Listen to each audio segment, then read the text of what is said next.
You are fine. We have called the hearing to order, and I'm going to make a brief opening statement and followed by the ranking member, and then we'll turn it over to you for your testimony. This is our first budget hearing for fiscal year 2026.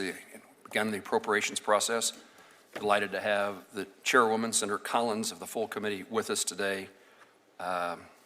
She and Senator Murray, I know, are fully committed to us getting our work done, but that is a challenge in and of itself.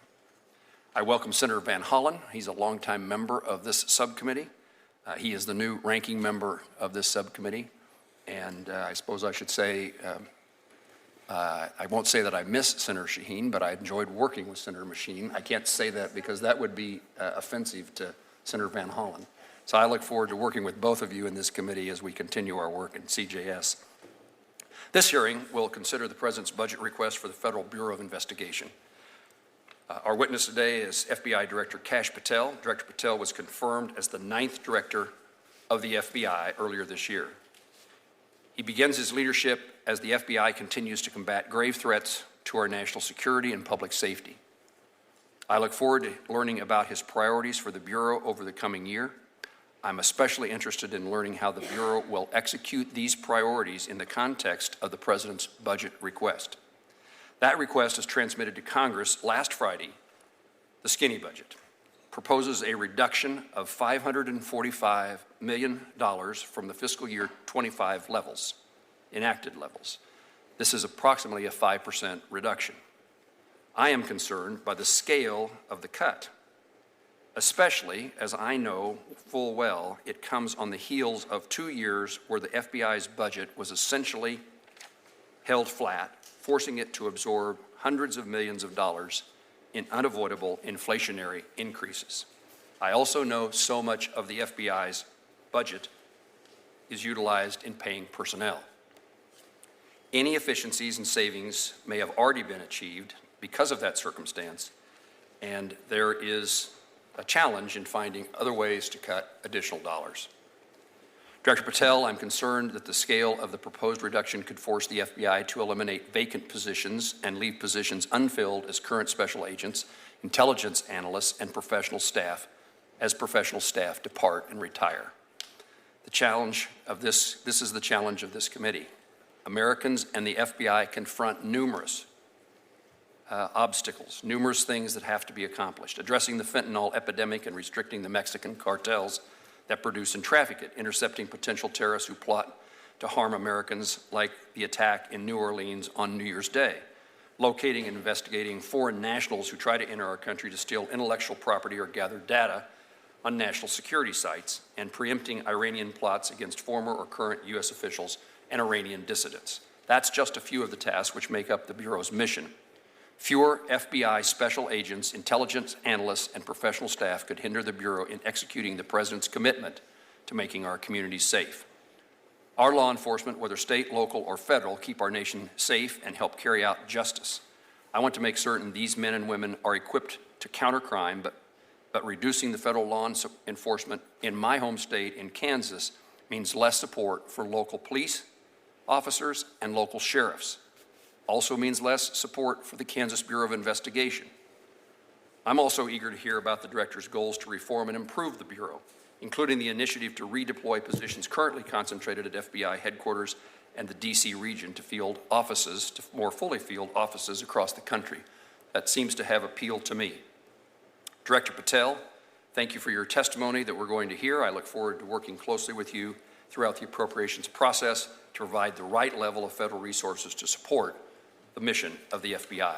Senator Van Hollen, again, welcome as the Vice Chair of this subcommittee, and you're recognized for an opening statement.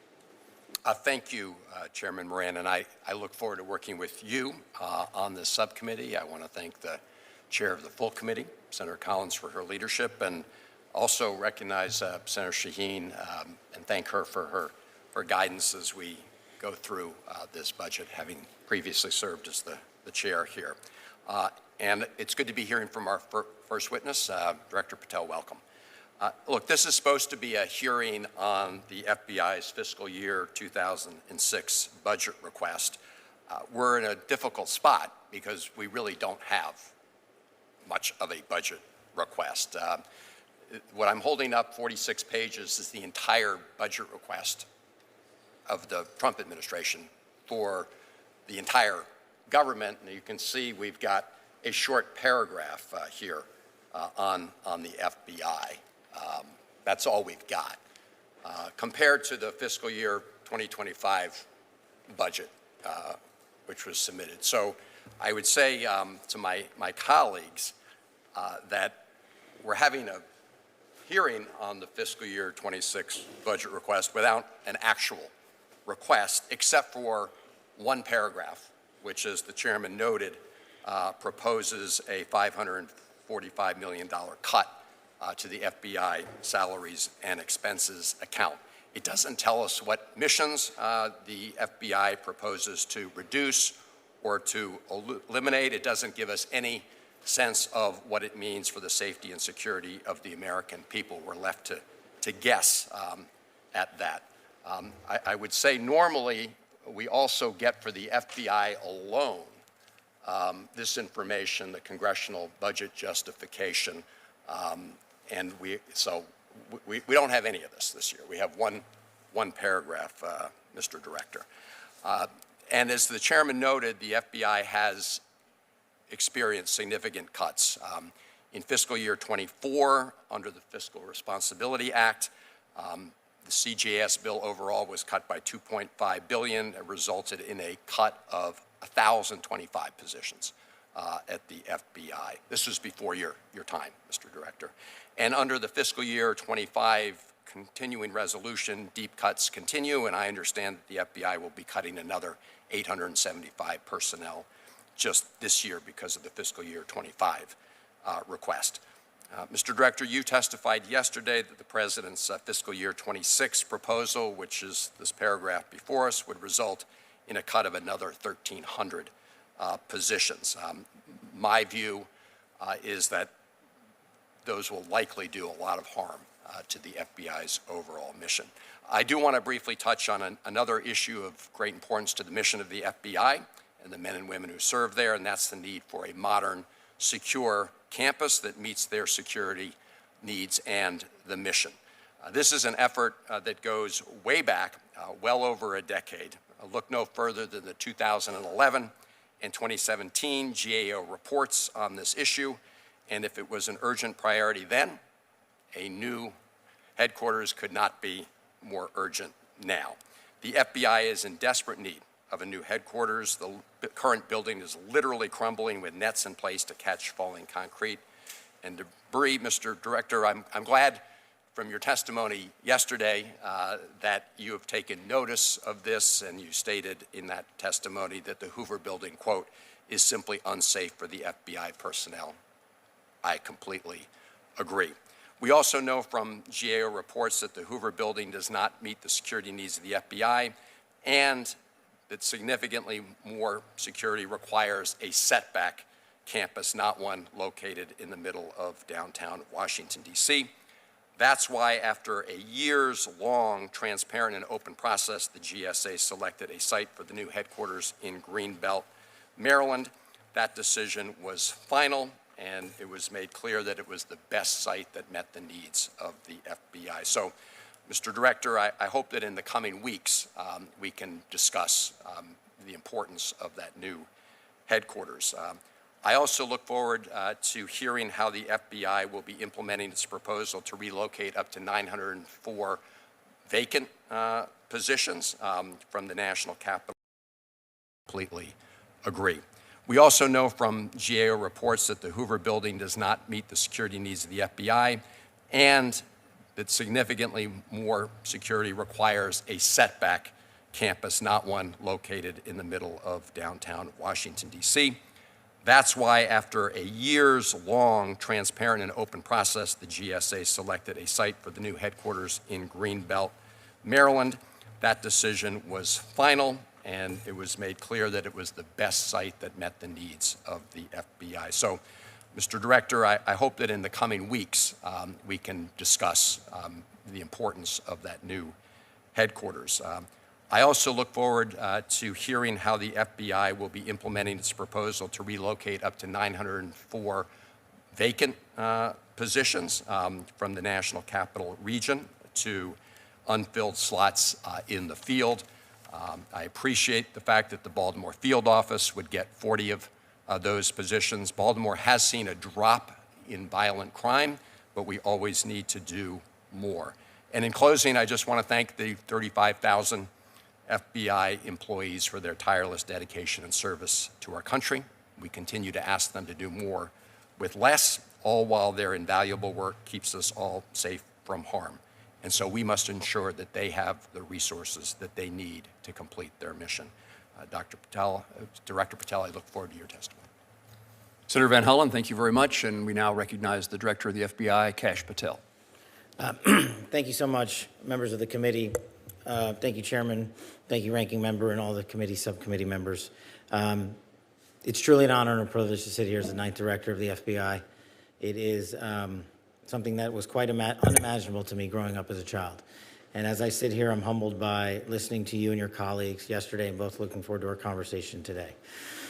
President Trump has set new priorities and a focus on federal law enforcement. I'm here today in full support of the President's budget, which reprioritizes and enhances our mission of law enforcement and national security.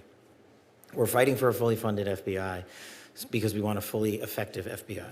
We want an FBI in support of the President's budget that puts law enforcement, fighting violent crime, and national security first, and that does only those things and nothing else. We have, in my approximately less than 3 months there, I have sensed a renewed vigor within the men and women in the FBI, both at the 1811 status, IAs, SOSs, and across the country and around the world. A few quick highlights since I became the 9th Director. We've taken 3 of the FBI's most top 10 wanted fugitives in the world, 3, and apprehended them from around the world, to include terrorists, gangbangers, and those who wish to do more harm to our children than any other criminal on earth.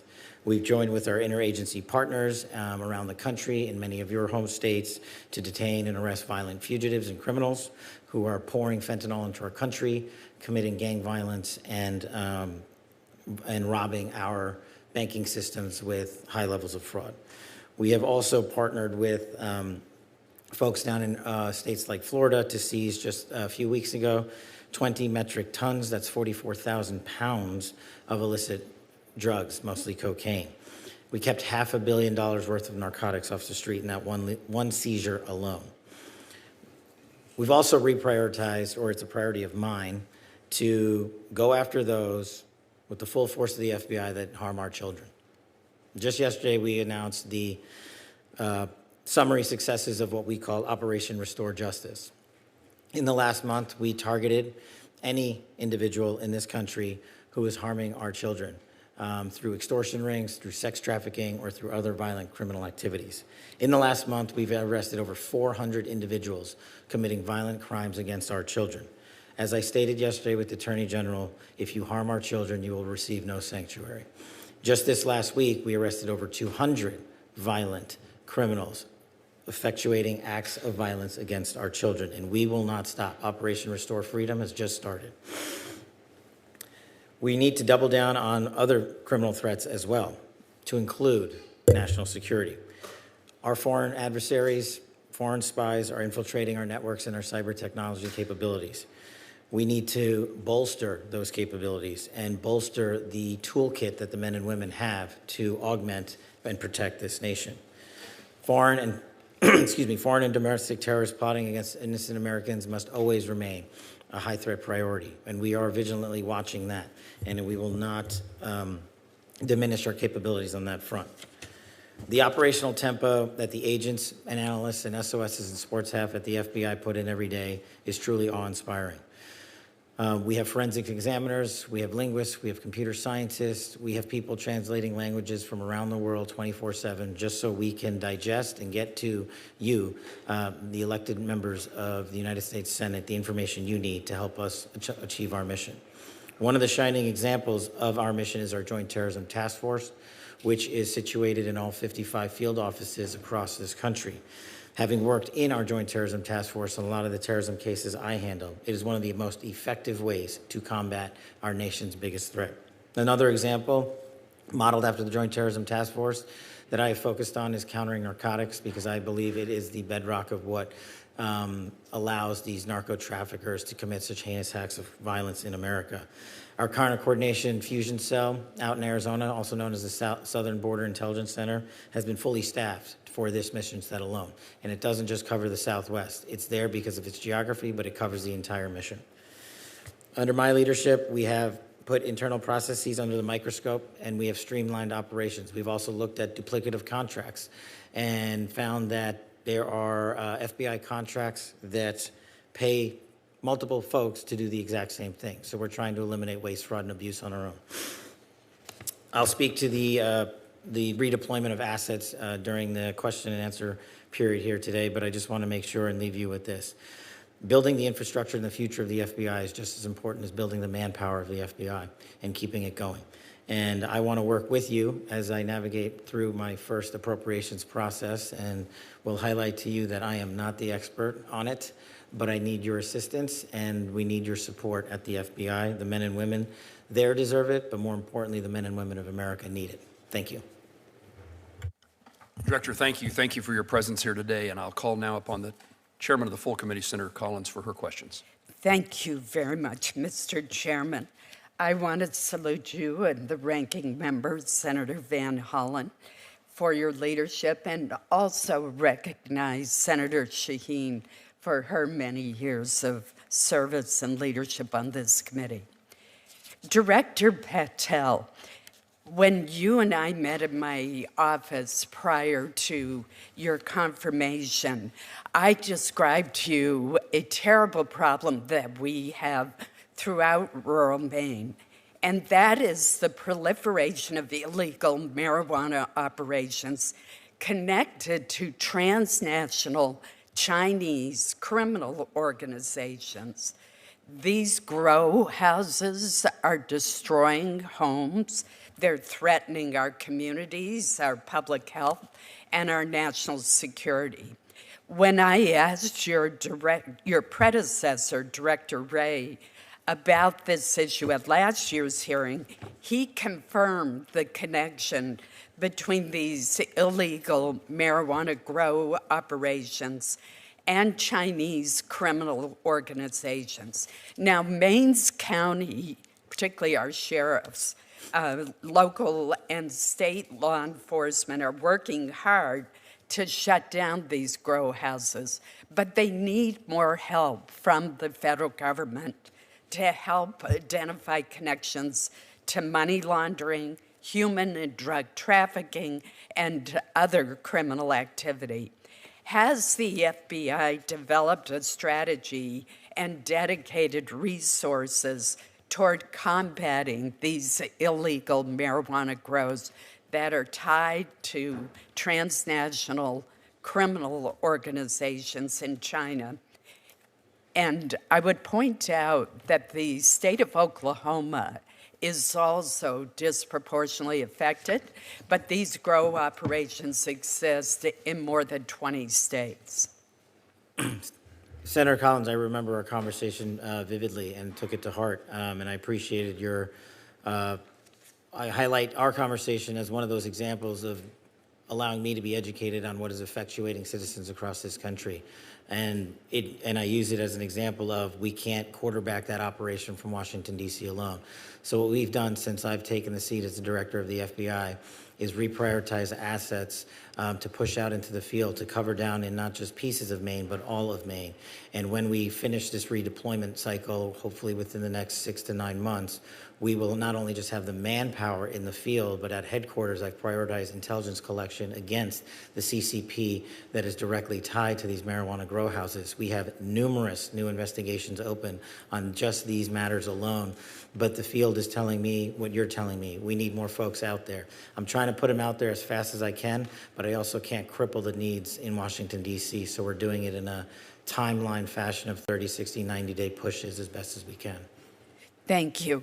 I hope that we can come up with a strategy that involves DEA, the FBI, our sheriffs, everybody involved. There's still more than 200 of these suspected houses that are the illegal growing operations.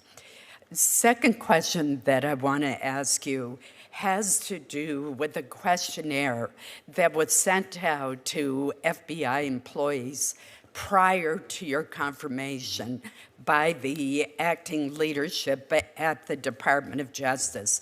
The intent was to scrutinize the operations of the FBI's employees, but it also had a chilling effect because agents were asked to identify investigations and cases that they've been involved with, including if they had been involved in investigations of individuals who were involved in the violence that occurred at the Capitol on January 6, 2021. Once the Attorney General was confirmed, I wrote to her and urged her to ensure that all such evaluations be done very carefully and not result in unfair adverse actions against FBI personnel who, after all, do not pick, for the most part, the cases. They're assigned cases, and they've dedicated their careers to public safety. Have you taken any further action to scrutinize the FBI personnel for their involvement in certain investigations? And has the questionnaire that was sent to field employees led to any subsequent adverse personnel actions? Thank you, Senator. I think you're referring to two separate questionnaires, let's call them. One relates to January 6th, and one relates to providing an update to your supervisors as to what you're doing or on a weekly basis. Addressing the first one related to January 6th, no one has been adversely impacted nor will be at the FBI under that mandate because the same guidelines will always be adhered to. You will not be removed from your employment at the FBI unless you violate the law or your ethical guidelines. On the January 6th matter specifically, Senator, it's currently in litigation with the Department of Justice, so I'm limited in what else I can say about that because it is with the court, the federal court. On the email, I believe you're referencing since I came in, about the work to the workforce, directing them to highlight, I think it was up to 5 things they were doing. When that came in, I was the FBI director, and I immediately put a halt to that. I also worked with our Department of Justice and our White House and said, due to operational needs, we cannot force our employees to provide such information. So that's how we addressed it, and we also left an opportunity to all employees, should they find a desire to send that information, to do so to their supervisors on a classified system and work it up through their chain of command, but we are not mandating it for anybody. Thank you. Senator Collins, thank you. I now recognize the ranking member, Senator Van Hollen. Thank you, Mr. Chairman. Just to follow up on Senator Collins's question regarding, reports that a lot of the FBI investigators involved in reviewing the cases for January 6th were going to be purged. The Vice Chair, Senator Murray, myself, and many of my colleagues on this subcommittee wrote Attorney General Bondi a letter on February 8th. We've not gotten a response from them. That letter was directed at exactly this issue. Director Patel, can you track down that letter in the system and work with the Attorney General to get us a response? We wrote on February 8th about exactly the issues that Senator Collins just raised. I'll track it down, sir. Okay. Well, I would. We will be hoping to get a response and insisting on a response. Let me ask you about the spend plan for fiscal year 2025. I mean, this is supposed to be a hearing, I know, on fiscal year 2026 budget. I said we got a little paragraph from the FBI about that. But one of the things this committee and the law requires are spend plans for the current fiscal year. In fact, when we passed the continuing resolution, we required that agencies provide their spend plans for fiscal year 2025 within 45 days of enactment. We're now 54 days after that, and we've gotten nothing from the FBI. This is a typical spend plan. For example, this is for fiscal year 2024, the most recent fiscal year. Director Patel, will you comply with the requirement that the FBI submit a spend plan? Senator, I will comply with the requirement, and I believe I have to work with OMB on the apportionment of that, so we're working on that. Can you give us a date? The fiscal year's 25 is, ticking away. Can you give us a date by which we'll get the spend plan that's already overdue? I'll speak with OMB and get back to you on a date this week. So the hang-up right now is OMB? It's an interagency process, sir. I'm working through how to get these spend plans But the forward. ball is in OMB's court right now, not the FBI's court, is what you're telling me. It's in both of our courts, sir. Okay. Well, right now, as one of the lead law enforcement officers, you're out of compliance with the requirements of the law. So I hope you will lead by example and get it to us. With respect to the congressional budget justification here, we don't have one. In other words, we have your one paragraph. We usually get, as I mentioned in my opening statement, a full justification, which helps this committee do its work in terms of putting together the budget. Can we, I believe that's within the entire domain of the FBI. Can you commit to getting us the budget justification for the FBI? I will work with the department to do that. Okay, so that's a yes? I will work with the department. I have to report to DOJ on that and work with them to get you that plan. All right. Well,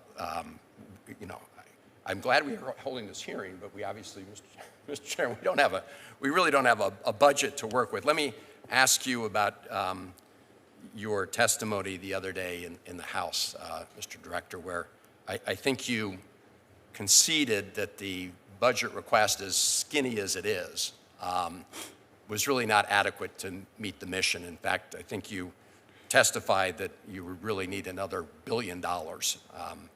So would you agree that this budget that's been submitted is inadequate to meet the needs, and that your testimony yesterday about it, that another $1 billion are required to meet the mission? Is that your view? Senator, I think my view is that we will make and agree with this budget as it stands and make it work for the operational necessity of the FBI. And as the head of the FBI, I was simply asking for more funds because I can do more with more money. Well, I understand that OMB has a say in this, obviously, but I think your testimony yesterday was important and revealing that as the director, you believe that another $1 billion over and above the current level is really necessary to complete the mission. And it does put this subcommittee in a difficult position because really that's, we rely on you and others to persuade the OMB and the president to submit a budget that meets the needs and requirements of the FBI. And clearly, at least based on your testimony in the House, you don't think that that's happened. Thank you, Mr. Chairman. Thank you, Senator Van Hollen. Let's talk about that reduction of $545 million to the FBI base resources. It's certainly true we don't have a budget. Certainly the conclusion that with what we have, it made sense to proceed with these hearings so that the appropriations process can continue. And we look to Director Patel to help fill in spaces as to what is going to occur based upon what he knows, which presumably is maybe significantly more than what we know is the plan at the FBI. The document that we've received asserts that savings, this $545 million, can come from reductions in DEI programs, pet projects of the former administration, and duplicative intelligence activities. Is that accurate? Is that capable of being done, that we can find this in what I suppose most people around here call waste, fraud, and abuse? Or does it have real consequences to the level of personnel and the capabilities of meeting the mission of the FBI? Well, I think my job, Senator, is to make sure we can find it. We've identified a lot of it already, and we'll continue to do it irrespective of where the budget lands, because we can't have waste, fraud, and abuse. But I'll make the mission work on whatever budget we're given. But that means lowering the mission, right? I think right now where we are, Senator, is that stepping back from 432 years ago, there's vacancies at the Bureau that have been held vacant for a number of years. So while the Bureau is on the books for 38,000 folks, over the last 3 years and 2 years, that has been attrited down to about 35 and change, because those vacancies have gone unfunded. And so we're not in a position right now to say, let's just hire 3,000 people back. We couldn't do that if we even had the money tomorrow. That would take quite some time. And so we have been working on the numbers that we currently are at. And I think the budget that we've put forward would not force me to remove active duty line agents, is the mission I'm protecting against. Director, when you say the budget we've put together, you're talking about the skinny budget that we've Right. seen. Okay.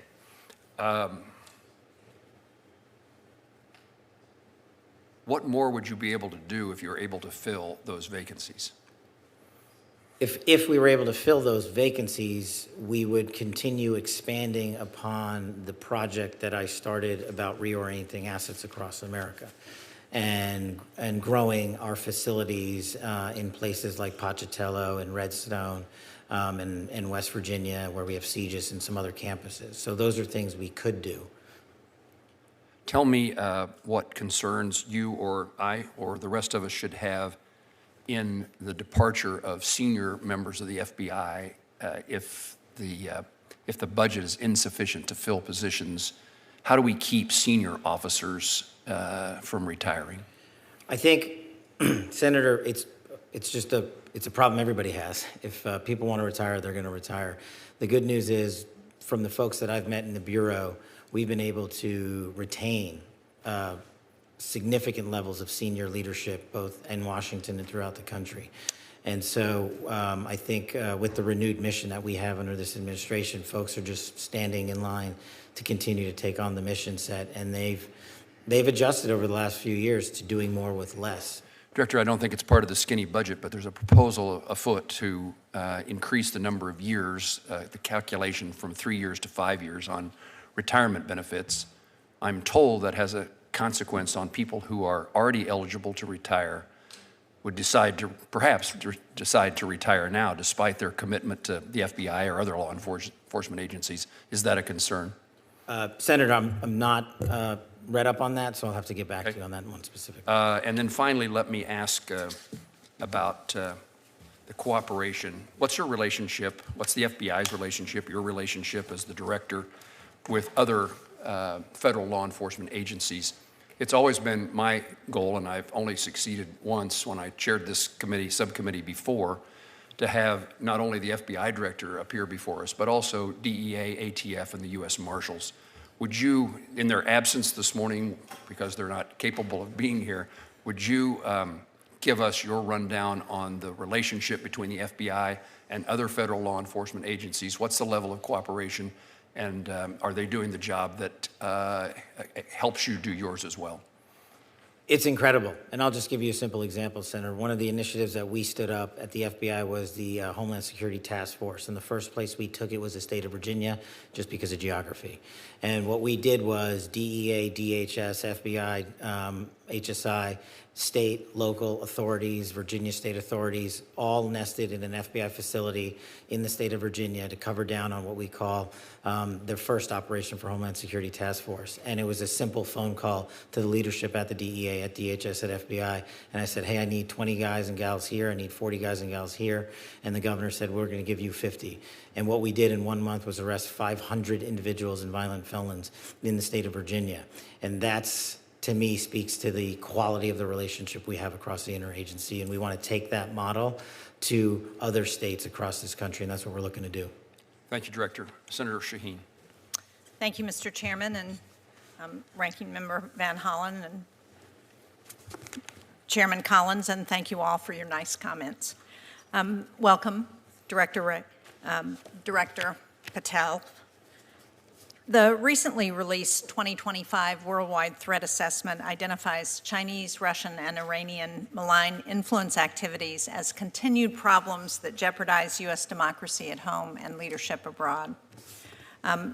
So I was concerned when I heard about the decision to dismantle our efforts to combat disinformation and misinformation, including the FBI-run Foreign Influence Task Force.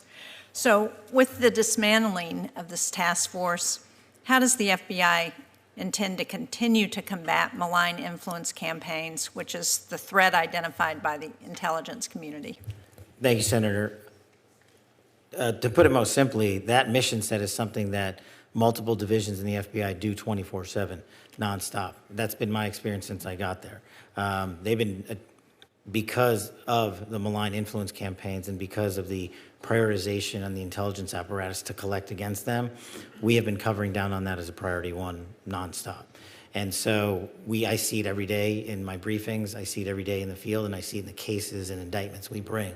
So I don't know that I can't speak to it before, but I haven't seen it slowed down since I was here. Well, you gave an impressive list of some of the accomplishments of the FBI since you took over. There was nothing about disinformation and misinformation on that list that I heard. Is there anything that you have seen in the time that you have been at the FBI that would suggest that you're continuing to make inroads to address that issue? In terms of faulty intelligence collection, ma'am? No, I'm in terms of disinformation and misinformation campaigns by our adversaries that are being used to disrupt activities in the United States, to sow divisions, to undermine our national security, to undermine the security of American citizens? Understood. I see that on a daily basis, the FBI adjudicating those matters based on the intelligence we receive and attacking the problem sets, not just here in the homeland, but abroad where they originate. And we are also using our cyber capabilities and our intel capabilities to thwart those adversaries' abilities to penetrate infrastructure, including social media, to put those campaigns on. It would be helpful to get a briefing at some point about what you're seeing with respect to the ability to disrupt those campaigns that are going on in the United States. Along those lines, Congress passed the Foreign Agents Registration Act to help Americans better understand the sources of information and disinformation that we're getting from our adversaries abroad. Again, I saw that the Department of Justice will no longer investigate possible FARA violations outside of traditional espionage activities. So can you explain to me how you distinguish traditional espionage activities from FARA violations in those investigations? And again, in light of the 2025 threat assessment that still identifies those Russian, Chinese, and Iranian malign influence activities as a threat, doesn't this give a green light to those nations to increase their use of agents in the United States? I can't speak to the disposition of the Department of Justice and FARA. I'll leave that to them. But what I can tell you when it comes to who opens cases and how, whether it's adversarial, foreign adversaries or anything on the homeland, the line agents in the field have their dialogue, and they simply open cases and investigations whether or not there is a legal and factual basis to do so. And based on that, the amount of cases and investigations we are currently running to thwart adversarial operations inside America and those that attack American facilities outside of America, I see on a daily basis. I have not seen a downtick in that whatsoever. Well, again, I would appreciate a briefing at some point, and maybe the committee could request that. Let me just ask quickly a final question, because you mentioned the scourge of fentanyl in your opening statement, which we've seen too often in New Hampshire and across this country. And I wonder if you could speak to the activities to address what's happening with social media platforms, which is where so many people are getting fentanyl, and they're coming. People buy them thinking they're buying some other prescription drug, and what they get is fentanyl. So can you talk about what you're doing to address that? Absolutely. I could talk about that for hours, but I'll try to do it in a minute. Just to put it in perspective, in these last 3 months, versus the first 3 months of last year. The FBI seized last year 620 kilograms of fentanyl. In these 3 months of this year, we have seized 840 kilograms of fentanyl. That's enough to kill hundreds of millions of people. And specifically, we've taken to the streets in every single state, including New Hampshire, where we received 2,100 grams of fentanyl in these last few months. And what you highlight is one of the critical things that I'm focused on in how the distribution of fentanyl occurs to our children. And so what we are doing is using our online capabilities and our online platforms to offensively go after those that are fashioning fentanyl in a form that's appealing to our children. But the most important thing that I'm focused on when it comes to fentanyl, in that I launched when I first got there, is not just the narco traffickers that distribute the fentanyl here in North America, but no one's gone after the precursor companies and the production in mainland China. I launched that operation the first week I got there, and I'm working with our interagency partners on banking to shut down the precursors and our allied nations across the world that receive those precursors. If we shut that down, there's no version of fentanyl coming to America. So we're doing it from both ends. Thank you. Thank you, Mr. Chairman. You're welcome. Senator Capito. Thank you, Mr. Chairman, Ranking Member, and thank you, Director Patel, for being here. I know on April 17th you traveled to West Virginia to visit the CGIS facility. I'm sorry I couldn't join you there. I had a conflict. But for those of you who are unaware, this is where all of the background checks, but also the fingerprint for purchase of firearms, and the numbers are quite staggering when you see how many applications are processed every month. I think it's amazing the work that they do out there. I would like to know, the employees out there really appreciated your visit. You've already mentioned that maybe some of the diffusing of some of the DC FBI would be going to, hopefully, into the Clarksburg facility. What was your impression when you were there? Or do they have the resources to do everything they need to do? There's a DOD facility right next door where they use information, share information. Just what was your general impression, and how can we get the resources there that they might need through this budget? Thank you, Senator. My general impression aligns with yours. I was wildly impressed with the work that's done out there. It's the unsexy work that the FBI does on a daily basis, whether it's gun background checks, national criminal information background checks. State and local law enforcement relies on us, and every time they have a traffic stop to call in and adjudicate the individual they're confronting, or when they're going to get a search warrant. We have about 1,000 acres out there, if I'm correct. Correct. It's a beautiful property. It is available for expansion. We are almost maxed out when it comes to how many people we can currently put there. We are putting some more folks there throughout this reorientation program.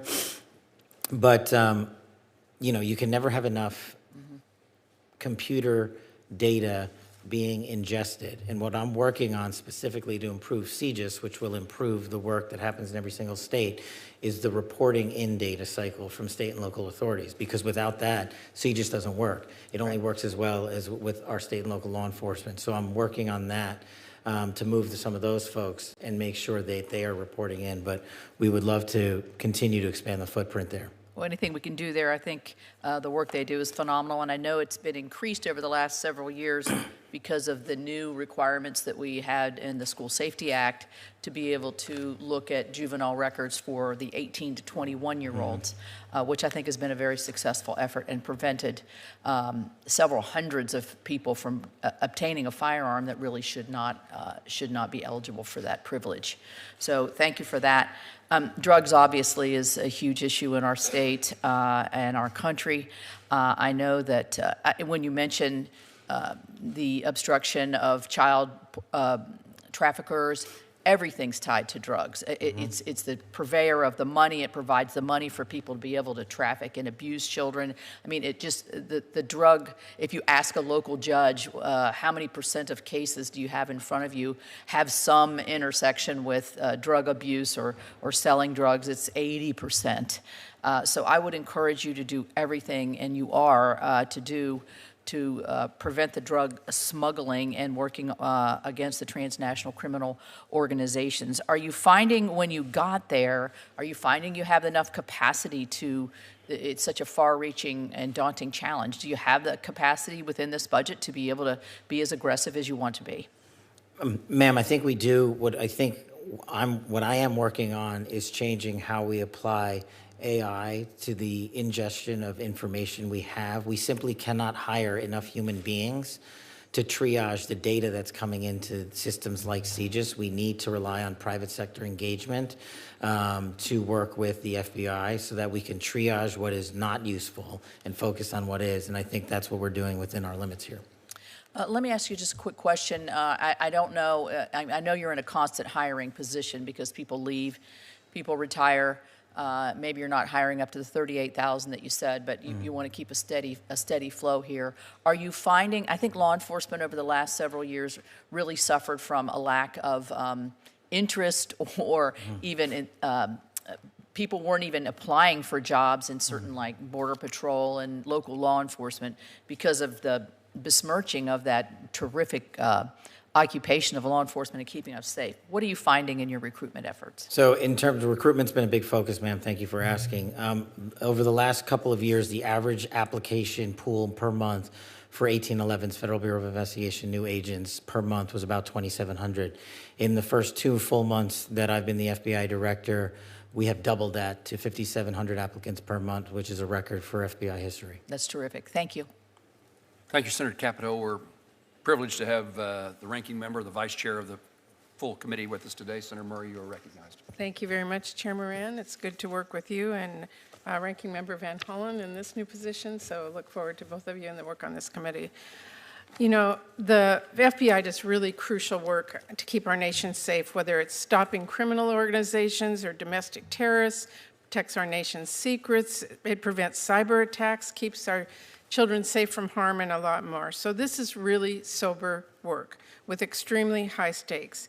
And I'm concerned that instead of focusing on the incredibly important mandate to keep Americans safe and to help impartially enforce our laws under your leadership, Director Patel, the FBI has been weaponized to go after Americans who disagree with the president.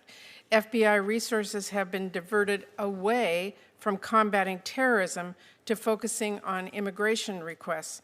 And all of this, the diverted missions, the fewer resources, fewer agents, heightened politicization, is happening now under your watch, and it is, I believe, making Americans less safe.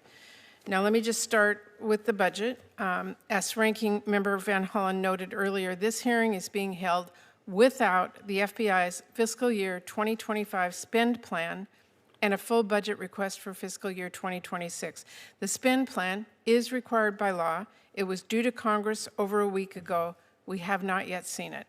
That is really absurd. The FBI is our nation's leading law enforcement agency, a budget of $10.7 billion. It is critical that we understand how you are spending taxpayer dollars. So, Director Patel, when should we expect this FY25 spend plan for the FBI? Have you seen it? Have you reviewed it? When will we get it? I'll get you an answer, ma'am. I don't have a timeline on that. It was due last week by law. I understand. And your answer is you just understand. You're not going to follow the law? My answer is that I am following the law, and I'm working with my interagency partners to do this and get you the budget that you are required to have. And you have no timeline? No. Well, we also need a full budget request, not a single paragraph full of wild talking points that we saw with the skinny budget proposal. We're now having a budget hearing without a budget request. So, Director Patel, where is the FY 2026 budget request for the FBI?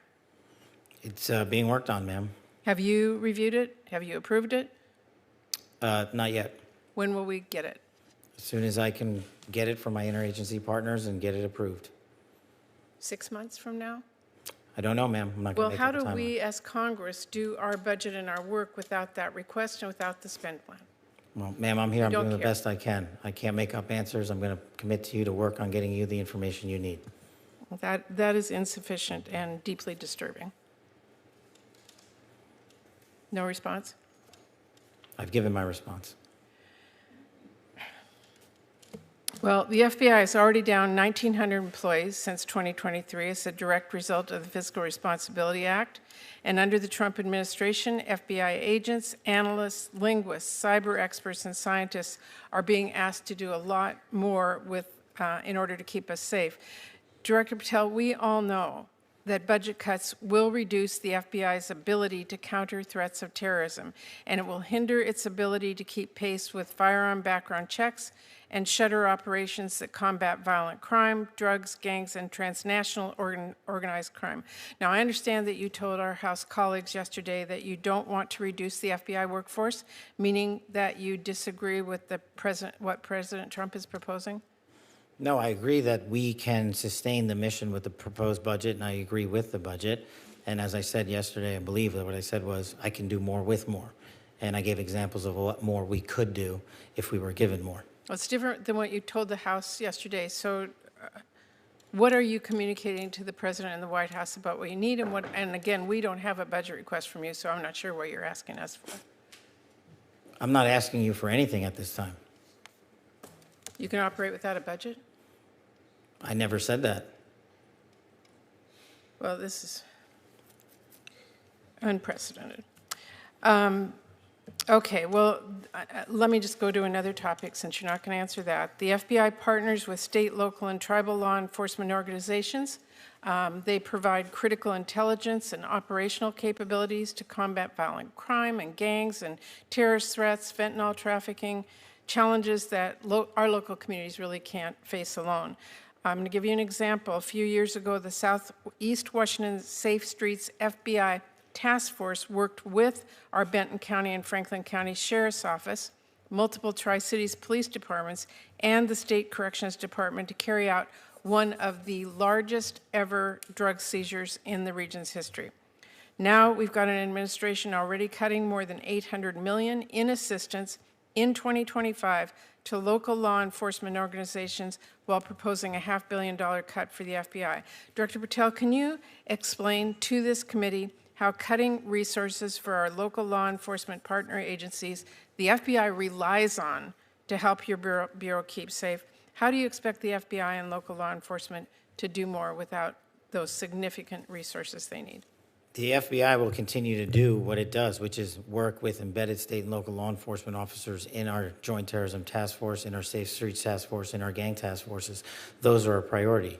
Those billets have been maintained. Those billets have not been reduced. And with my reorientation, reprogramming that we've notified Congress to, you will see an augmentation in the field in every single state in this country. Well, again, we need to see the numbers and we need to see that budget from you. Let me ask you about the NICS system.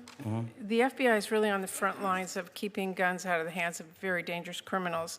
The NICS serves a really critical role in enhancing national security and public safety by conducting background checks. You know this. They are supported by the vast majority of American people, and I wanted to ask you this morning, will you commit to continuing to fund and run the FBI background check system? Yes. Thank you. I want to ask one final question here, Mr. Chairman. I want to talk again about how the FBI is focusing its resources. President Trump has turned the Department of Justice into a tool to go after his perceived enemies, and many of the actions we have now seen at the FBI are alarming. The FBI has reassigned and pushed out career FBI agents for political reasons. We have seen fear and intimidation promoted throughout the Bureau, including by polygraphing your own staff. We've seen the arrest of a sitting judge in Wisconsin. And during your confirmation hearing, you committed that there would be no politicization, no retribution at the FBI under your leadership. You've reportedly placed FBI employees responsible for investigation January 6 cases on leave. Is that keeping up your promise of no politicization, no retribution? It is, because that's wildly inaccurate. Let me tell you what the FBI has done since I got there. 8,276 federal arrests, to 820 kilograms seized of fentanyl. That's enough to kill 250,000 people. Over 3,000 firearms seized, 350 gang cases, 3,000 cases against violent Well, criminals. that's not my question. We know that you... Well, you asked if I was weaponizing the FBI, and I am not. I'm giving you the hard, concrete examples of the men and women putting handcuffs on bad people, doing harm to our children and innocent Americans. I do not see weaponization. You have placed on leave FBI employees responsible for the investigation of January 6th. That sounds political to me. I have not placed anyone on leave who has not violated their ethical obligation or their oath to the So Constitution. if they were investigating January 6th, you believe they were violating an ethic obligation? Nope. I think the common theme here is you putting words in my mouth, and I'm not going to tolerate it, nor will the men and women of the FBI. Well, you did place on leave an analyst responsible for investigating Russia's meddling in the 2016 election. Is that politicization? Is that retribution? No, not if she broke the law or the ethical guidelines. I don't know which case you're talking about, but that's the standard. And we will hold ourselves inwardly accountable, and we will not be strayed from our mission because people think we are politicizing the Bureau. If you want to talk about someone who was attacked by a weaponized Bureau, you're looking at him. And now he's the director of the FBI, and he's cleaning it up. Well, I would just say to everyone who's listening that the FBI needs to be focused on its mission to keep the entire country safe. It should not be weaponized for partisan political gain. Thank you, We are. Chairman. Senator Kennedy. Mr. Director, worry not, we'll make sure your agency is adequately funded. This judge you arrested in Wisconsin, she was breaking federal law, wasn't she? Yes, that's why we arrested her. She was helping an illegal immigrant escape being taken into custody. Is that right? Yes, and the field agents decided to open the case, work the case. And as Americans, do we get to pick and choose which laws we want to follow? We do not. If you're a state court judge, do you get to decide you don't want to follow federal law? No. And if you violate federal law, you get arrested, don't you? Yes, Senator. That's called equal treatment under the law, isn't it? Yes, Senator. You remember Lisa Page and Peter Strzok, don't you? Yes, Senator. Mr. Strzok worked for the FBI. Mr. Strzok worked for the FBI. I think Ms. Page worked for Justice. The Inspector General found in its investigation that they hated President Trump and they really wanted Secretary Clinton to win. Is that true? That's correct, sir. And this would be the same same Ms. Page who sent an email to Mr. Strzok with whom she was having an affair. Trump's not ever going to become president, right? Right? And Mr. Strzok with the FBI, senior official at the FBI replied, quote, no, he won't. We'll stop it. Did I read that correctly? You did, Senator. Okay. Now, Ms. Page got quit before she could get fired. Mr. Strzok was fired. And predictably, they filed a lawsuit because in Washington, it's easier to divorce your spouse than it is to fire a federal employee. Why did the FBI give Mr. Strzok $1.2 million and Ms. Page $800,000 to settle a lawsuit? Senator, I do not know that settlement was reached in the prior administration. Who made the decision? The prior Department of Justice. Who in the prior Department of Justice? The settlement for that kind of case can only come from the Attorney General, which would be Attorney General Merrick Garland. So the Attorney General decided to give Mr. Strzok $1.2 million and Ms. Page $800,000 after they were fired after actively interfering in the 2016 election. Is that right? My understanding is that was a settlement they agreed to. Pass me the sick bucket, please. The Hunter Biden laptop. In October of 2016, shortly before the election, the New York Post wrote a story that was widely covered talking about Mr. Hunter Biden's influence peddling scheme based on his laptop. A couple of weeks later, Secretary of State, soon-to-be Secretary of State, Antony Blinken, organized a group of 51 so-called intelligence experts. Had some real rock stars on the list. Jim Clapper, John Brennan, Michael Hayden, Leon Panetta, and they said, oh, no, the story in the New York Post is not true. It's based on Russian disinformation. You remember that? I do, Senator, as the lead investigator for Russiagate for the House Intel Committee. Yeah, yeah. The FBI had had the laptop for 10 months, hadn't they? They did, Senator. So the FBI knew right before the election that it wasn't Russian disinformation, didn't they? And that was confirmed by the Inspector General's report. Yeah. Who at the FBI refused to let the FBI tell the American people the truth? I don't have that name in front of me, sir. Well, would you look? I will, sir. I'd like to know. I'd like a name, not a division. I'd like the name. Person with a brain and a beating heart. Yes, sir.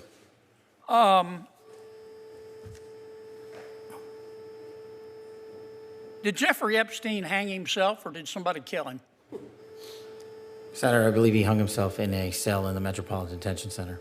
Are you going to release all the information about that? Senator, we are working through that right now with the Department of Justice. When you think you'll have it done, Kash? I think in the near future, sir. Like before I die? Senator, we've been working on that, and we're doing it in a way that protects victims and also doesn't put out into the ether information that is irrelevant for production of the public, such as CSAM. Thank you, Mr. Chairman. Senator Reed. Thank you very much, Mr. Chairman. Thank you, Director. As you're well aware, DOJ is going through and seizing a significant amount of information from different federal agencies. There are multiple lawsuits challenging the legality of this. Their goal, as they admitted, is to develop a single centralized data center which would have vast amounts of data which could be used for very malign purposes. But first, can you give us assurance that every one of those DOJ workers has the appropriate clearance to see this information? As far as it relates to the FBI, I can. But not the other agencies? Well, I don't know who's where, Senator. I'd have to look. Well, don't you think it'd be pretty important to look if there is a chance that this is a violation of multiple laws? Well, Senator, what we do is everyone that is employed at any agency that we own the security clearance process adjudication for, we make sure we adjudicate it appropriately beforehand. Who would be responsible for the other agencies? The agency itself? The agency itself. Have you received instructions from the White House to you and every other agency to ensure the security clearances of these individuals? For me, as it relates to who we control, yeah, we adjudicate the security clearance. Did you get an instruction from the White House to do that? To make sure they have their security clearances? No, I don't need an instruction. I just do it. Has there been instructions to other agencies? It's less so an instruction whether it's DOJ or a new hire or whatnot. If they're getting a security clearance, they go through a process. Well, the bottom line is you, in your position, cannot assure us that all the people that are dealing with this information, because it's vast across the whole government, have the appropriate clearances. Do you know where this information is located when it's removed from federal sites? What information? The BI information, Senator? All the information they're picking up from the Department of Treasury, the Department of Agriculture. As you know, DOJ is working through every federal agency. Well, again, Senator, it depends on who the adjudicator is for the clearance. If we, the FBI, are for that individual or individuals, we maintain it in our BI system. So they cannot take the information from the FBI. It has to remain in your system. I'm talking about DOJ. When DOJ employees walk into your computers, get on their computers, with their own computers, I've been told, where does that information go? As far as I'm tracking for the FBI, nobody's bringing in outside computers to do anything. But is that the case throughout the government? Well, I can't speak for every other agency. I just don't know, sir. Once this information is, and in some cases it's been clear in press reports that it is leaving the premises and of the agency, if this information is all consolidated, as the suggestion is, what protections are there for the American people against the misuse of this information? Well, again, I can't speak to other agencies and how they hold their information. I'm not familiar with it. As far as the FBI is concerned, we hold all information for BIs in one place, and it is not accessible. Now, you're the chief law enforcement officer of the United States, practically speaking, and you're not interested in ensuring that the data of millions and millions of Americans are not absolutely secure? I am, but I cannot tell the Department of Homeland Security how to handle their data. That's for the DHS secretary. I'm not permitted by law to What do law, that. what law prevents that? If you believe there's a crime that's being committed? If there's a crime that's being committed, that's a separate instance, Senator. You're just talking about holding data. No, I'm talking about holding data that someone should not have access to, and in a place and a location it should not be located at, would, in my view, constitute. In that hypothetical, if a law was being broken, our line agents would open up a case. Have you opened up a case? But we're speaking about a hypothetical, so I don't know. No, if there's a we're specific speaking about DOJ, which is operating every day, collecting information, putting that information together with, I think, malicious intent, because it's not an agency that's saving a lot of money. And it could be used to defraud Americans. It could be used to interfere with our voting systems. It could be used many ways. And if we don't get a handle on it now, and you're the chief federal law enforcement officer, I think we're going to see some very, very adverse results. And I would hope you would get to look at this and investigate this immediately and take appropriate actions. Thank you. Senator Britt. Thank you, Mr. Chair. Director Patel, thank you for being here today, and thank you for joining me at FBI Redstone in Huntsville last month. The work that the men and women of the FBI are doing to combat violent crime, terrorism, and other threats has never been more important. I am proud to work with you and proud to see the work you're already doing to reduce the FBI footprint in DC and streamline FBI's operation and reallocation personnel to FBI Redstone.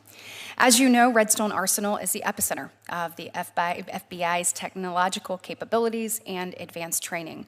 Fully leveraging Redstone Arsenal's cutting-edge capabilities sends a message to our enemies that the FBI and its leadership is back to prioritizing the pressing threats to our homeland. I am grateful that you not only made filling seats at Redstone an immediate priority, one of the first acts that you did as FBI director, but that you also made visiting it as well.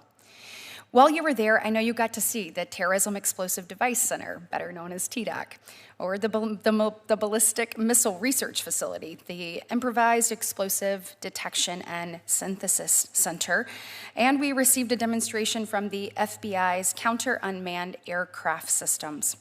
The FBI's presence on the ground at Redstone continues to grow.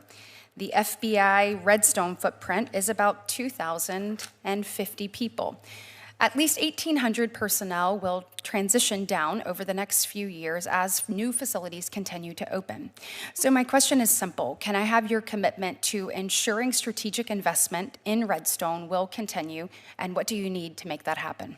Thank you, Senator. Redstone's one of the jewels that the FBI has, and actually the deputy director's there all day today. It's our commitment to make sure the interagency, along with America, sees what we're doing and gets trained there, because the facilities you cited don't exist for the interagency anywhere else. We have them at the FBI. And so we need to continue the plans that you and your predecessors have laid out through the appropriations process to complete the buildings on the South Campus and to allow for more individuals to be there on a temporary and permanent basis, specifically the rescission and the O&M budgetary requirements, and then in the future, adding for the correct appropriation to complete what has already been initiated on the South Campus, including the plotting and mapping. Absolutely. And I think you would agree that ensuring our FBI agents and professional staff have the best training in accordance with federal law has to be a priority. I have seen you already begin to transform the FBI, taking it back to its original mission. You said in front of the Judiciary Committee during your confirmation, you wanted to let good cops be cops. You wanted to get back to protecting American citizens, and we see you doing that every day. It's important that the FBI be in a position, though, to continue to build out its capability at Redstone Arsenal. And as a senator from Alabama, I am obviously committed to making that happen. You know, that being the case, you mentioned obviously the plans, but will you commit to working with me on all of the construction projects that are planned at FBI Redstone, and that they're sustained and completed, that we have an open dialogue about what's actually needed so that we can understand that? We want to make sure that our FBI agents are the best trained, equipped, and ready of anyone across the planet. And is there anything additional you need from Congress to ensure that the FBI's operational goals are met long term? We would like to be your partner. Well, you absolutely have my commitment and the commitment of the Bureau. And we are just going to need to continue to work together to make sure, one, people see what we're doing at Redstone, and two, the interagency requests that are now coming in from our partners at CIA, at DHS, at CBP to come there and train, and to also recognize the importance of facilities like the Bomb Technical Center, where every SABT in the country and every bomb technician is trained. It doesn't happen anywhere else. That's right. We don't need to reinvent the wheel. It's already there. We just need to finish it, and you have my commitment to finish it. Absolutely. And last but not least, can you tell us a little bit about the men and women that you have an opportunity to serve with there in the FBI, and what it's been like over the last few months for you? Thank you, Senator. It's been unbelievably awe-inspiring. When you go to places like Redstone, or when I go to any field office across the country, all they want to do is the work that they signed up to do. They want to do the mission. They want to keep our kids safe. They want to protect the homeland. They want to put violent criminals in jail, like we're doing in Operation Restore Justice this week and so many operations across the country. And so my commitment to them and to you is to make sure they get the resources they need and the training, the continued training. That's the key with our Redstone Arsenal. While we have Quantico for our new agents and new intel analysts, where we send them to get advanced training only occurs at Redstone. Thank you. Senator Merkley. Well, thank you, Mr. Chairman, and thank you very much, Director Patel. And so as I understood it, you testified yesterday that you'd like to have another $1 billion added on to the FY25 level to do the additional work you'd like to do on drug interdiction, fentanyl in general, and anti-terrorism. And today you gave us a budget that requests cutting $500 million. Which is it? Do you want us to, what are you asking of this committee? To add funds, add $1 billion, or to cut $500 million? Thank you, Senator. Appreciate the opportunity. What I'm asking for is that with more, I can simply do more. And I was giving examples of what more I could do. I can do the mission and am in support of the budget here, and I'm working with appropriators and you to fill the gaps. So you support the budget presented that cuts $500 million, but you also support us adding $1 billion, should we choose to do that? Well, I can't not support the budget as proposed, because then I would be supporting no budget. Okay. Well, we've got those two options. We do look forward to further details from you about how you plan to modify the function of FBI on these different missions that you've highlighted today, so that we can give it the appropriate consideration. Mm-hmm. Director Patel, you're familiar with the Fifth Amendment. Yes, Senator. And it is really the freedom clause of the United States. It was 4 years into being a nation when Congress and the states said, hey, we have to make sure that there's not an over-aggressive government in the future that deprives us of life, liberty, or property without due process of law. And you're familiar that that applies to all persons in the United States. Yes, Senator. So there's been a lot of concern about the several hundred immigrants who were swept off the streets of America and sent to El Salvador without due process. And does that concern you? Senator, I'm not in a position to comment on whether or not they were given or not given due process or are supposed to be afforded due process. All the FBI did and all the FBI will continue to do is arrest those that have violated the law. Okay, but to arrest, you have to investigate. Have you launched an investigation of this violation of the Freedom Clause of the U.S. Constitution? Senator, I don't know that I agree with your characterization. Well, that was my first question, whether or not you agree with the Fifth Amendment and are prepared to defend it. It is your job to investigate crimes. Yes, I agree with the Fifth Amendment. I agree with the entire Constitution, and the men and women at the FBI decide. So are you going to launch an investigation of the reported violation of the due process of several hundred individuals? Again, Senator, it's not for me to call the balls and strikes on it. The men and women at the FBI who are trained to open investigations will make those calls. So you have no influence over whether an investigation is opened?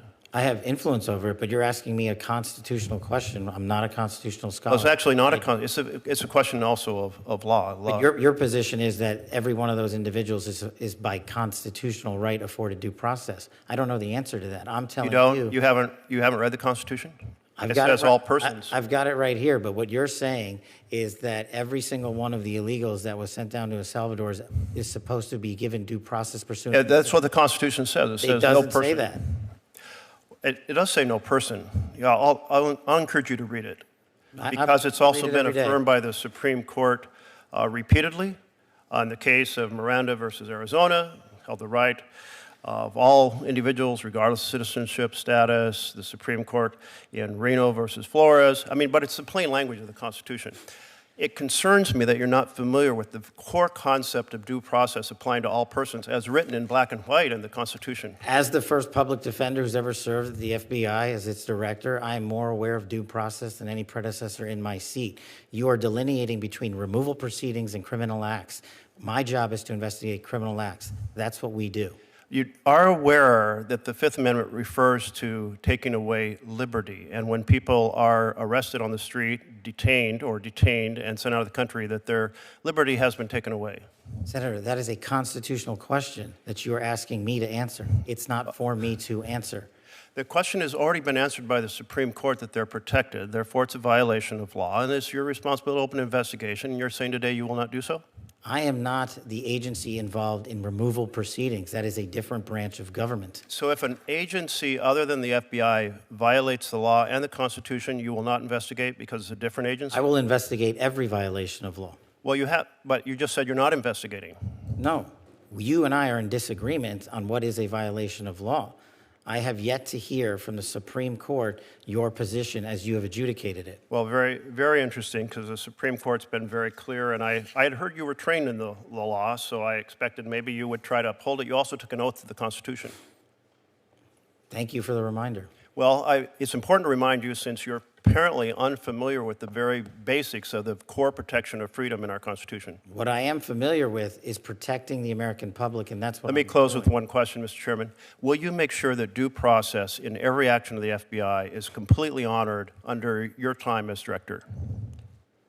Will I ensure that due process is followed? Yes. Under the Constitution? Completely.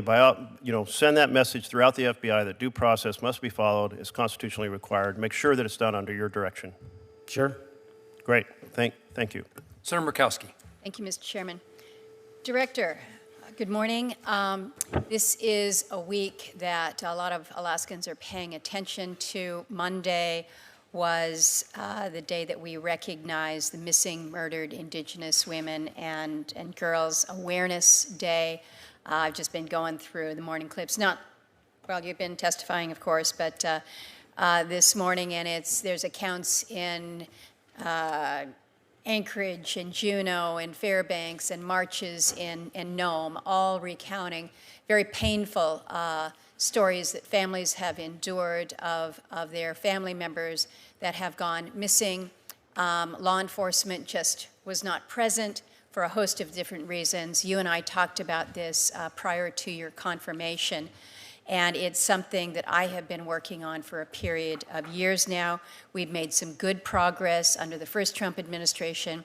There was a focus called Operation Lady Justice, and now I'm pleased to see that we have this expanded to what you're calling Operation Not Forgotten, to look into unresolved violent crimes in Indian country, including cases involving missing, murdered Indigenous persons. I'm looking critically at the budget here and wondering if you can share with me how the budget request, or what we have of it at this point in time, will support this expansion of Operation Not Forgotten. I need to be able to give folks back home the comfort that they need to know that these cases that have gone cold for not just months and years, but decades, will not be dropped, that push for closure will continue. What can you share with me this morning? Senator, I greatly appreciate you highlighting and being a champion of crimes on Indian country. And just this week, I was the first FBI director in U.S. history to sit down at the Department of Interior with the tribal leaders at the stat level. And I also met privately with the parents of Emily Pike, who was tragically butchered on a reservation in Arizona. And her parents asked me to find the remains, the remaining pieces of her body that have not been returned. She's a 14-year-old girl. She's still missing her arms. They only have her torso. What I told them, and what I hope you take back to Alaska and what the rest of the tribal community hears, is that every crime in this country will be treated equally. Those that happen on Indian country and those that are happening to Native Americans are just as horrific as are happening in the rest of the world, in the rest of America. We've already prioritized resources on our in our state level task forces to address these matters. And I asked the staff to allow FBI agents onto the reservations on a more regular basis and engage with them directly. I also invited the community leaders to nominate a law enforcement officer from one of the tribal jurisdictions to sit with me at the Hoover building in the FBI, so we have a direct engagement with the community. And so we are, just one highlight, I think in Wind River, we executed an operation that took down, I can't remember how many dozens of pounds of fentanyl that was heading to an Indian reservation. So you have my commitment that we will not forget it. Well, thank you for that broader commitment. As you know, of course, we don't have reservations in Alaska. We don't have the same type of tribal law enforcement presence, so some unique aspects of it. My understanding is that the Alaska field office in Anchorage, along with the two satellite offices that we have, one in Fairbanks and one in Juneau, they have one FBI victim service coordinator to communicate with these families. This has been part of the problem. It's radio silence out of the agency. They don't know whether a case is being pursued. They hear nothing. So I would ask that you look, as you're looking at your budget, to make sure that the FBI does include support for victim service coordinators on this. It's a gap that is missing right now. Very quickly, we also talked about the fentanyl crisis in Alaska. We're the one state that is tragically going the wrong way when it comes to fentanyl deaths. We had a 40% increase in fentanyl deaths in 2023. So you had indicated that you were going to be doing aggressive work here. We need to be doing more, and I've shared that it ought to be easier to intercept drugs coming into Alaska because they come by airplane, they come through the mail, and they occasionally come in by boat. Maybe a little bit driving across through the border. But we've got the ability to do the interception, and right now our numbers are not going down. I just ask for your continued commitment with this. We know we're seeing FBI partnering with ICE for arrests and detentions of immigrants in Alaska. Folks are asking me, they're saying, are we using FBI resources, redirecting them from the fentanyl crisis to perhaps pursuing those who have been targeted immigrants, even though they're not violent criminals. So I'd love to have further conversation with you on some of these Alaska specifics, but we got to start turning that corner on fentanyl. Yes, ma'am, and I think you know this, and we're sending a plus up to Alaska in part of this movement out to the field, and we'll look to address those specific issues. And I will work with you in your office to make sure that Alaska is not forgotten and that Very we good. emphasize it. Appreciate it. Thank you very much. Senator Peters. Thank you, Mr. Chairman. Director Patel, welcome to the committee here. Hello, sir. Director, I've long been a supporter of Project Safe Neighborhoods. It's a program that brings together all levels of law enforcement in the communities that they serve to make our neighborhoods safer for everyone. These successful networks often work very closely with the FBI. In fact, in Michigan, just last year, the FBI played a key role in cases brought as part of Project Safe Neighborhoods, including 2 cases involving convicted felons possessing firearms with high-capacity magazines. Under the law, broad bipartisan support that Senator Cornyn and I wrote and passed back in 2018. Funds for this program, though, are locally controlled. Local control is a big part of it to address the problems that are identified locally and then addressed accordingly. This includes local police departments in Michigan, the things that they're dealing with day to day on the ground. And the current statute actually emphasizes local control to every extent possible. So I was concerned that the Trump administration seems to want to bring these funds under national rather than local control. Earlier this year, the acting Deputy Attorney General issued a memo in which he directed the program should establish a national initiative to focus on immigration-related prosecutions. So my question for you, Director, is can you help me understand how the Trump administration believes it has the authority to direct from Washington how these local funds should be used?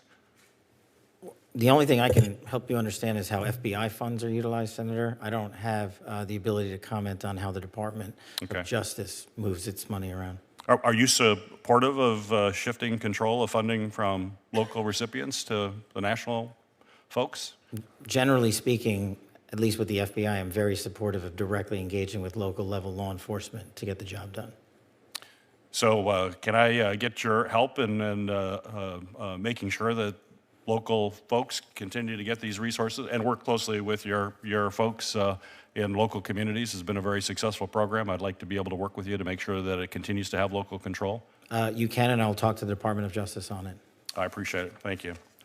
Director, for the last decade, the threat from domestic terrorists, and in particular from white supremacists and anti-government militias, has remained unfortunately persistent. In the last 10 years, no category of terrorist has killed more Americans in the U.S. Than white supremacists. And yet there are reports that you have reassigned agents away from the domestic terrorism operations section, which supports investigations run out of the FBI's 55 field offices, as you know, and provides information on domestic threats. And as we understand, there's also consideration of disbanding that unit entirely, and that the FBI has currently discontinued a practice of tagging investigations with connections to domestic terrorism. The administration has also tasked federal law enforcement agencies with prioritizing immigration enforcement over other responsibilities. So the question I have for you, Director, is do you consider domestic terrorism an ongoing threat to Americans? I do. So do you intend to disband the domestic terrorism operations section? No. Appreciate that. Director, in February, you announced the disbandment of the Foreign Influence Task Force, which was dedicated to identifying and counteracting foreign malign influence targeting our domestic institutions, with a specific focus on securing our elections against foreign interference. Director Patel, could you tell me why you disbanded the task force? Just to clarify, Senator, I didn't disband it. That happened before I got to the FBI. That happened before you were there? Yes, sir. Well, now that the task force has been disbanded, happened before you, how will the FBI work to protect our elections from foreign adversaries? In my opinion, based on the almost 3 months I've been there has been no gap in terms of how we cover down on foreign adversarial impact to all sectors of our society. And the folks that were doing the work that were on the said task force are still doing the work. Why do we not have a task force then? Is it something if you're there now, you could put it back together? Is that something you'd consider? Or? I believe that was a interagency task force, so I don't have the ability to just put that back on. Would you support doing that and work with the other agencies? I'd have to look at it, Senator, and I'm happy to do so. I'm just not the expert on the FIDF. Okay. Well, I'll be reaching out to your office if we could have that conversation. I'd appreciate it. Please. Thank you. Thank you, Mr. Chairman. Senator Coons. Thank you very much, Chair and Ranking, and thank you, Director Patel.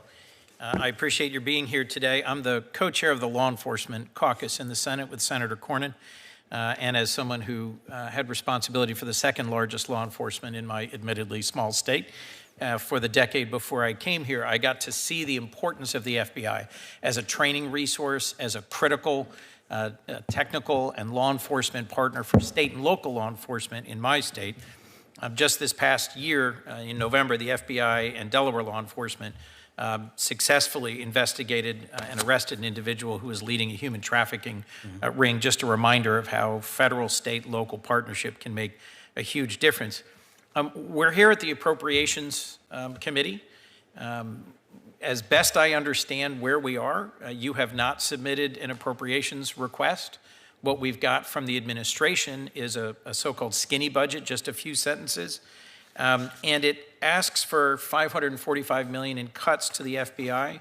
I believe you testified yesterday to House Appropriations that you would request $11.1 billion. The administration's request is $10.1 billion. I'm familiar with the dynamics of differences between what agencies could productively use and what administrations request.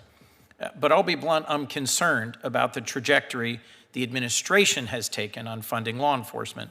DOJ cut, through the Office of Justice Programs at DOJ, 365 grants totaling more than $800 million. And they were not all DEI or climate change or things that didn't support the president's agenda. They cut grants that aided victims of crime, violent crime investigators programs, programs combating child abuse.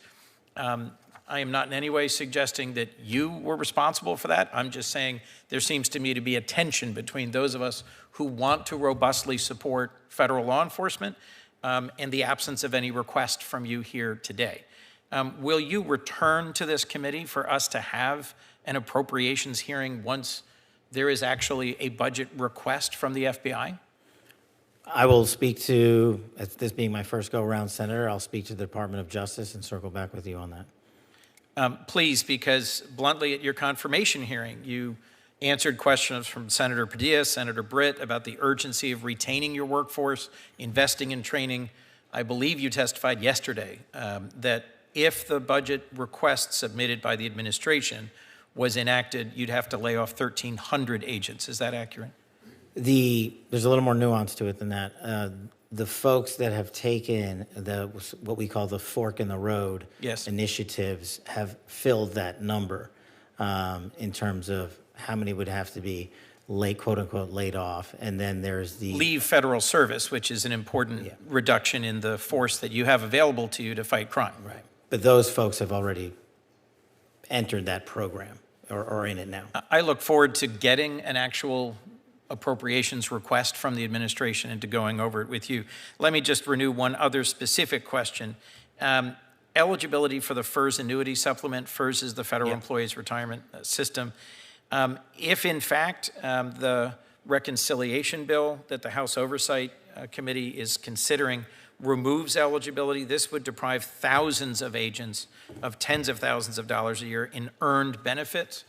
And would have a real impact on early retirement and on recruitment and retention. What are you doing about this threat to the FERS retirement benefit eligibility? Senator, one of your colleagues asked me a similar question, and I will get back to you on that, specifics of what's happening with FERS. One of my top priorities, as we discussed before, is preventing IP theft, particularly from the CCP. They've been particularly aggressive at stealing America's inventions and innovations.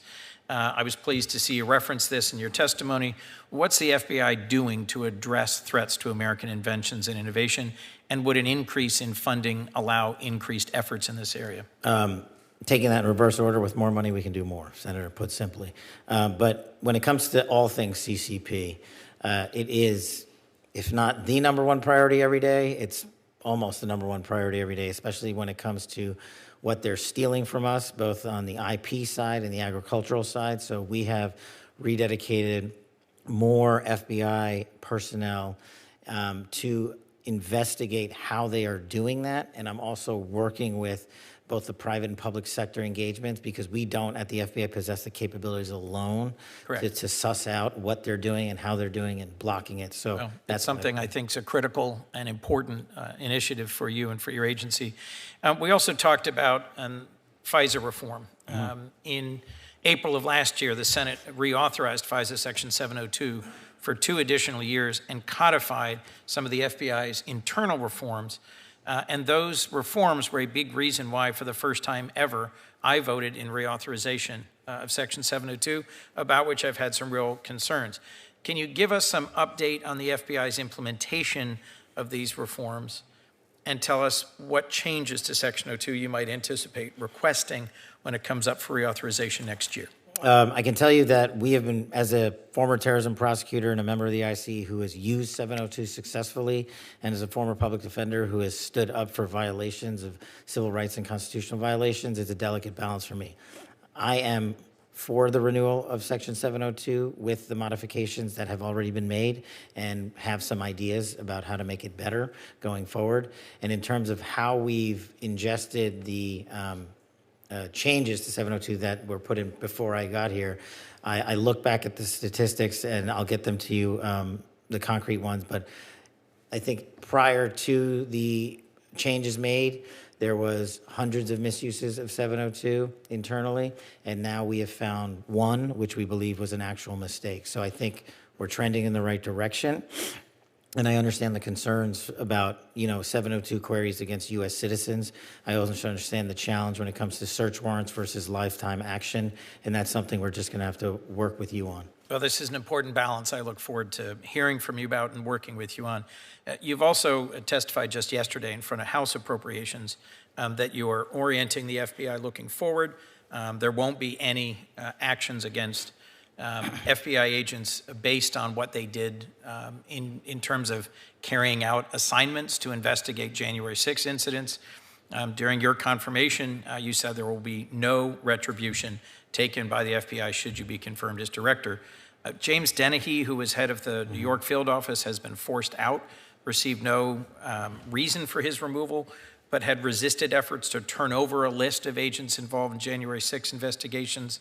That's how I've understood the characterization of his separation, and that sounds to me like politicization and retribution for involvement in January 6th. I just want to hear your statement about where you see any disciplinary actions related to January 6th investigations. Thank you, Senator.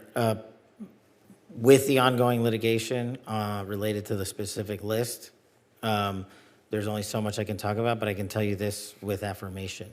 No one on any list will be punished at the FBI. As someone who was given case assignments I didn't want many times over, you don't get punished for your case assignments. You only get punished if you didn't do the job and fail to follow the ethical guidelines and break the law, and that's the standard. The Judiciary Committee recently had 2 career prosecutors in front of them who were dismissed explicitly for their involvement in prosecuting January 6 cases. I understand that's not the FBI. I hope to work with you on ensuring that we orient the FBI forward. In February, I did join all my judiciary colleagues to send then Acting Director Driscoll letters about proposed purges of agents for simply carrying out their assignments. Do you know if you've answered that letter? I'll have to check, Senator, sorry. I'll tell you that I haven't received a response, and I expect a response. More importantly, I expect a budget and appropriations request so we can do our job as the relevant appropriations subcommittee. Thank you, Director. Thank you, sir. Senator Coons, I'm the one who inquired about FERS and the change in 3 years to 5 years and what the consequences could be, and I appreciate Director Patel's follow-up on that, but I'd indicate to you that that has, if implemented, that is a very damaging thing to the law enforcement beyond, the federal law enforcement agents beyond the FBI, into the DEA, ATF, U.S. Marshals, and others, as senior agents who are eligible to retire today will retire tomorrow, and our agencies will be shortchanged significantly. So I look forward to working with you and others. Thank you, Senator. I'm very concerned about what the so-called skinny budget portends in terms of cuts to ATF, to DEA, to FBI, and this particular move would accelerate the loss of the most seasoned and capable agents across all these critical federal law enforcement agencies. I look forward to working. I would compliment Director Patel when we ask him to testify, and I indicated earlier it's always been my goal to have all those agencies testify in front of our committee.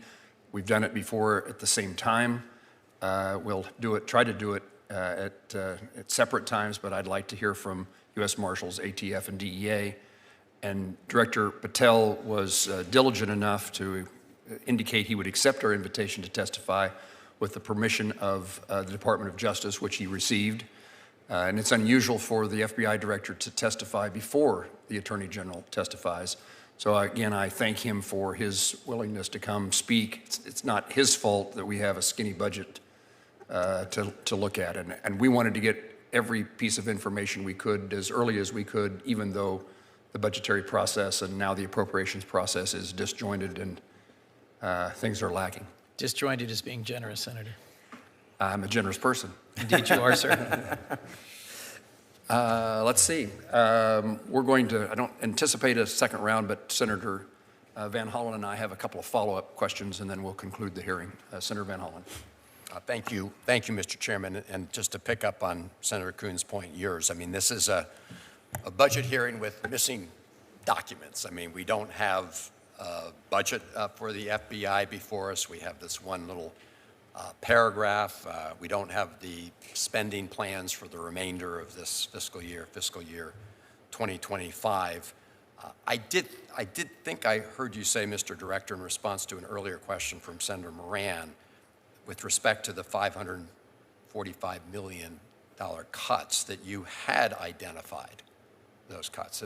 Did I hear you correctly about that? The $545 million cuts? Yeah. Those are largely have you identified what those, how you would achieve those cuts? Oh, I think for the most part we have, Senator. Okay, so that, I would ask you to immediately provide that information, Director Patel, to the committee. That's exactly the kind of information that we usually get as part of the justification. Can you, since you've identified those cuts, can you make sure we get them right away? As soon as I can get them to you, sir. Well, when can't you give them today? Why can you not give them to us today? You say you identified them. I've identified most of them as soon as I'm done. And no, okay, you wrote it down. Said you identified it already. So you're not finished identifying the five. I'm just. Yeah, I said I've identified. Just trying to understand the situation. You have to understand that this committee is a budget committee, appropriations committee. We don't have any of the documents. You said in response to a question that you identified the most of them. Once I'm done, I'll get them to you. Okay.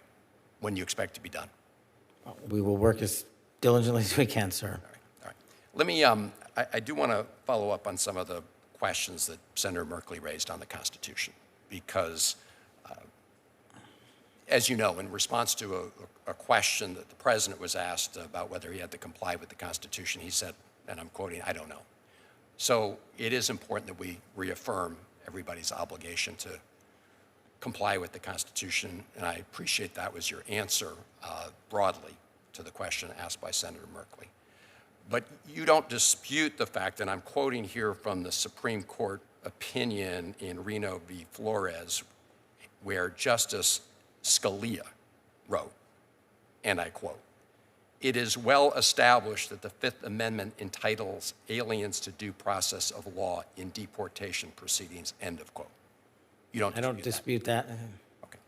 Just wanted to make sure, for the record, we understand that, because as you well know, the federal courts have found that there have been gross violations to date of many individuals' due process rights. Let me ask you a question about Judge Dugan, and I'm not going to get into about Judge Dugan, who was arrested, taken out in handcuffs from her courtroom. You agree that as director of the FBI, you should lead by example, right? Try to. Okay. Well, there's a confidentiality and media contacts policy within the Department of Justice guidelines that says specifically that DOJ personnel should not voluntarily disclose a photograph of a defendant unless it serves a law enforcement function or unless the photograph is already part of the public record in the case. Clearly, Judge Dugan's photograph was not already part of the public record in the case. So it appears that what you did was a violation of that policy, unless you can express a clear law enforcement purpose for having done that. The simple law enforcement purpose is to show America that we investigate any individual who commits a crime, especially those in positions of public trust. But do you agree with the presumption of innocence in the U.S. system? Absolutely. As a public defender, that's what I fought for years. Well, but that's different than No, this. but Mr. Director, this is one of the reasons why that guideline is there, so people, especially the director of the FBI, doesn't announce to the country that somebody's already been found criminally liable when they haven't. She hasn't, has she? But that's not what we said, that she was criminally liable. We said she was arrested and showed it. Yeah, we know she was arrested, but the issue is the photograph. I'm asking you, going forward, I hope as the leader of the FBI, you will comply with the guidelines of the FBI that everybody else is expected to follow. I believe I have, and I will going forward. Well, this seems like a direct violation of this guideline. I guess we're in disagreement, Senator. Well, unless you can tell me why that really serves a law enforcement function. So you're going to send out pictures of everybody that's arrested? Lots of people that are arrested have pictures sent out. I'm asking you as director of the FBI, is that going to be your policy, just to start saying? No, we do it on a case-by-case basis. Yeah, well, the guidelines make clear that I think any normal interpretation of this suggests it's a violation. Look, we're a budget committee, an appropriations committee. We want to find a way to make sure that we properly resource the men and women who work at the FBI. I think that is a common goal, I hope. And I do, just, Mr. Chairman, again, in closing, I understand you want to proceed, just so that we keep things going, but it is kind of hard to proceed without any budget. So. I don't take you as critiquing our having a hearing. No, You're pleased to have a hearing, and I wish we had more to deal with than we do. I do. And we'll work to get more information as the administration completes its budget. But in the meantime, let's figure out what we need to know based upon what facts are available before us, what presentation is available for us today. And I thank you for working together to accomplish that goal. Just a couple of follow-ups. I want to hear a few comments on regarding the movement of agents outside of Washington, D.C. First of all, the task force that the FBI are involved in with state and local law enforcement are hugely important. And I assume those task forces can be enhanced and more frequent if we have more agents closer to where the local law enforcement is investigating and pursuing criminals. So we should see an increase in FBI participation in partnership with local law enforcement as a result of this change in policy. Is that true? That's a huge piece of it, Senator. Anything you want to more fully tell me? Sure. So I didn't have an opportunity to discuss it, but the way we set about this reprogramming or push to the field is not just by throwing darts on a map. We had the careers at the FBI identify the violent crime hotbeds across America based on violent crime statistics, and then we apportioned the approximately 1,500 or so FBI employees against those statistics to cover down immediately based on an apportionment cycle where the need is most and highest. And within the folks going out into the field, as you identified, it will be up to the field level SACs to determine which task force they go into, which agencies they embed with, and who they invite to embed with them. So that's a big part of the process is state and local commitment to state and local authorities that we're not just sending a federal agent to do work alone, we're sending them to do it with you. That makes sense to me, and I thank you for that change in policy. Let me highlight for you the nature of the state of Kansas and its rural characteristics. And I would highlight that I hope that you would agree that all that reallocation will not necessarily occur to the primary field office in the state, but take into account other resident agents. We have 4 in our state of Kansas: Garden City, Manhattan, Wichita, and Topeka. Those offices are worthy of that kind of support as well. And so while you're decentralizing Washington, I don't want to shortchange the field office, but I also want to make sure the field office doesn't then shortchange the other aspects of law enforcement in our state. You hit on one of the most important things I told my team when we're doing this. We're not sending more agents to LA just because it's LA. We have to cover down on geography, and every one of your offices and RAs that you mentioned is getting a plus up because that's the only way to cover down on geography. So we're pushing them out not just to the SAC field offices, but we're pushing them out to the RA specifically to cover down on what you just highlighted. That's very pleasing to know and to hear. Garden City, for example, is 400 miles from Kansas City. Yeah. And Garden City has its unique circumstances, its location on interstate, and it's the nature of the community and the workforce and the volume of drugs across our state, not just in the cities, and the violent crime in communities across our state. So thank you. And it's also perhaps hard to recruit to those small towns. And so what you're doing, as I understand, is not forcibly moving someone to, you're creating the vacancy in a different place and then trying to fill that vacancy. And I just highlight there's sometimes challenges to find agents, I assume, who will want to work in smaller communities distant from the cities. What we're finding out is that when agents now know that the opportunity to make promotions is going to be based on largely on casework in the field, when we put this out on a volunteer basis initially and understanding that people have families and we want to uproot people, striking that balance, we found a lot of folks willing to jump in and say, send me wherever. I just want to do the work. That's great to hear. I need our concluding remarks. Director, I try to give witnesses in front of committees that I chair the opportunity to augment, reformulate, correct anything that they said, add to their testimony. Is there anything that you'd like to say further than what you've said already? Just that I appreciate the committee's time in helping me navigate my first budget appropriations cycle. I realize that the answers, I hope you realize that the answers were given to the best of my ability. And I hope I expressed my willingness to work with everyone on the committee to make it better all around. We look forward to taking you up on that request and your availability. If there are no other further questions, and there are not, senators may submit additional questions for the subcommittee's official hearing record, and we request the FBI's response within 30 days. Yes, sir. The subcommittee now stands adjourned, recessed, to the call of the chair. Thank you.